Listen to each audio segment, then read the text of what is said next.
Ahojte a vítajte, som späť a vítajte sérii Hudobník vo vnútri. Som Michal pod názvom Nový Melody. Dneska by som vám chcel povedať moje začiatky, ako začali moje začiatky a postupne sa nájdete aj iné série. Moje začiatky boli strašne ťažké, keďže ja som nevedel spievať a nevedel som ani tie tóniny udržať nič. No lenže ja som proste to už nezvládal, tak som požiadal kamaráta, či ma nenaučí spievať. Naučil ma spievať a ako to začalo? Prvýkrát udrž, povedz napríklad, že V. A teraz ti ukážem takúto čiaru, mi hovoril kamarát, proste, že takto. A ty keď ideš takto, tak to nie je správne, musíš ísť tak, že takže tak nejako. A ako som ďalej pokračoval, tak som sa zlepšoval. Až napokon som si začal tvoriť piesne sám. Napríklad, ešte nemám vydanú všetku, ale môžete ma možno poznať inak, som Michal Brinzák. A mám napríklad Čas vianočný.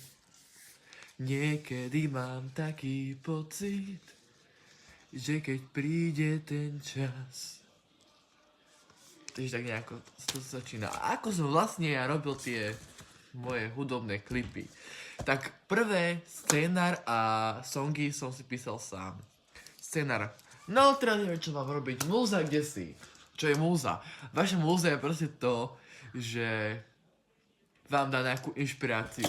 A ja si tie múzy pripínam sem do flipchartu, takže tak nejako. Ale tá múza nepríde len tak. Povieš, že jo, som hlavná, tak ma napínam, tak si dám croissant. Alebo chcem sa hrať, tak si ideme hrať proste. Takže tak nejako začína moja múza. 2. Strihanie videa. Strih videa, musíš vedieť, aby si bol hudobník. A posledná časť, aplikácia, aby si mal super hlas. Ja používam Volko.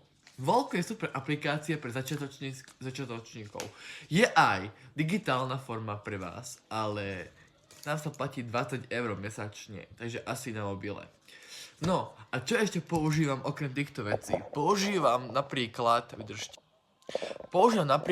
laptop, ktorý teraz nemôžete vidieť, ale ja to katnem a ukážem vám, dobre? Takže tak. Takže toto je môj starý laptop z digitálneho spolužiaka, ako som už hovoril, tuto si robím, tu mám tu môj YouTube kanál, tu si takto pekne ukladám, všetko si dávam sem a vlastne takto to potom vyzerá.